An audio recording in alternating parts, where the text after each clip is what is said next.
চলে এসেছি আবার একটা নতুন রেসিপি নিয়ে। আজ বানাবো মাছের ডিমের চচ্চড়ি। এই মাছের ডিম যারা পছন্দ করো তাদের তো এই রেসিপিটা খুবই ভালো লাগবে। যারা পছন্দ করো না তারা একবার হলেও এটা খেয়ে দেখবে, আশা করি খুবই ভালো লাগবে। তো চলো রেসিপিটা শুরু করা যাক। এখানে নিয়েছি কুঁদলি, আলু আর বেগুন, একেবারে পাতলা পাতলা করে কেটে নিয়েছি। তোমরা চাইলে আরও যে কোনো সবজি দিয়ে করতে পারো। এখানে নিয়েছি আমার পরিমাণ বুঝে মাছের ডিমটা নিয়েছি। এখানে হলুদ লবণ মাখিয়ে নিচ্ছি।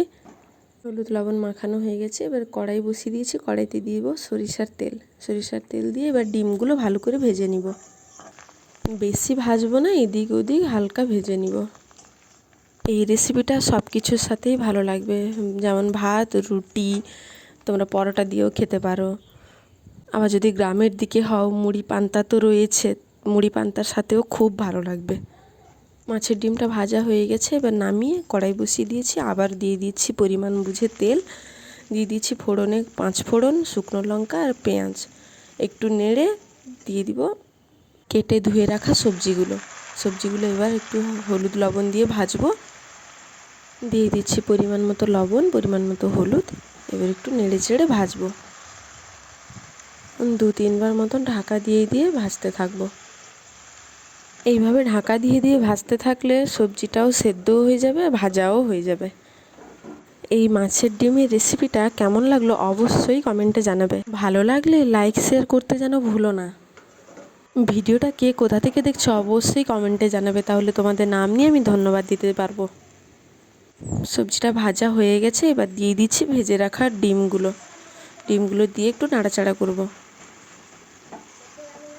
দিয়ে দিচ্ছি সরিষা বাটা আর লঙ্কার গুঁড়ো আমি এখানে আমার পরিমাণ বুঝে দিয়েছি, তোমরা যেরকম ঝাল খাবে সেরকম লঙ্কার গুঁড়ো দিবে।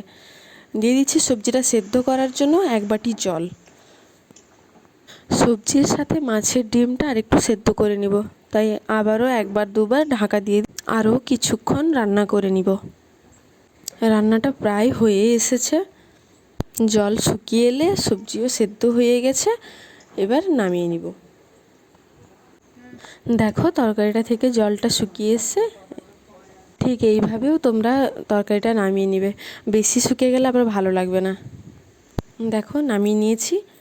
দেখতে কত সুন্দর লাগছে, দেখতে যেরকম সুন্দর খেতেও খুবই টেস্টি। অবশ্যই তোমরা বাড়িতে বানিয়ে একবার হলেও খেয়ে আমাকে কমেন্টে জানাতে ভুলবে না।